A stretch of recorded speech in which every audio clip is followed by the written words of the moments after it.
अल्लाह वाले बुजुर्ग एक सांप की सवारी किया करते। जब वह बस्ती में दाखिल होते तो लोगों की चीखें निकल जाती। यह अल्लाह वाले क्या अल्लाह के बरगजीदा बंदे थे या कोई जादूगर? यह सांप उनकी अपनी औलाद था या कोई एक शैतानी ताकत उनके पास आई थी? कुछ लोग सहम कर दरवाजे बंद कर लेते तो कुछ हैरत से यह मंजर देखते। बूढ़ी औरतें कानों को हाथ लगाती, बच्चे खौफ से माओं की गोद में छुप जाते। हकीकत क्या थी? यह राज गांव के हर फर्द को बेचैन कर रहा था। गांव के बाहर एक पुराने घर में अल्लाह वाले बुजुर्ग हाजी रहमतुल्लाह अपनी बीवी फातिमा के साथ रहते थे। हाजी साहब बहुत नेक इंसान थे, हर वक्त अल्लाह की इबादत में मशगूल रहते और लोगों को सब्र, शुक्र और दुआ की तलकीन करते। उनकी दुआएं कई लोगों के काम आ चुकी थीं, मगर एक गम जो हाजी साहब और उनकी बीवी को अंदर से खाए जा रहा था, वह था औलाद की नेमत से महरूमी। फातिमा हर रात सजदे में गिरकर अपने रब से दुआ करती कि उसे एक बेटा अता कर दे जो बुढ़ापे में उनका सहारा बने, जो उनकी दुआओं का सदका हो।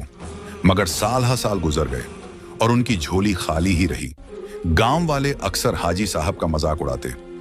कैसे अल्लाह वाले हैं, खुद अपनी दुआ कबूल नहीं करवा सकते, दूसरों के लिए क्या दुआ करेंगे? जब खुद बेऔलाद हैं तो दूसरों को क्या नसीहत देंगे?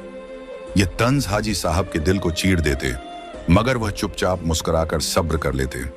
मगर फातिमा के दिल में यह बातें तीर की तरह चुभती थीं।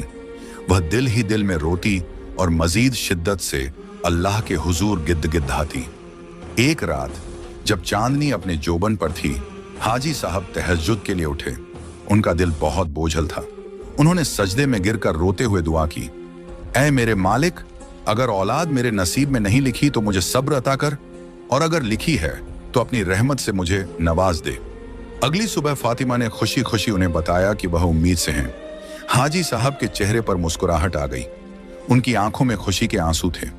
पूरे गांव में यह खबर जंगल की आग की तरह फैल गई। वही लोग जो कल तक उनका मजाक उड़ाते थे, अब उनके पास आकर मुबारकबाद दे रहे थे।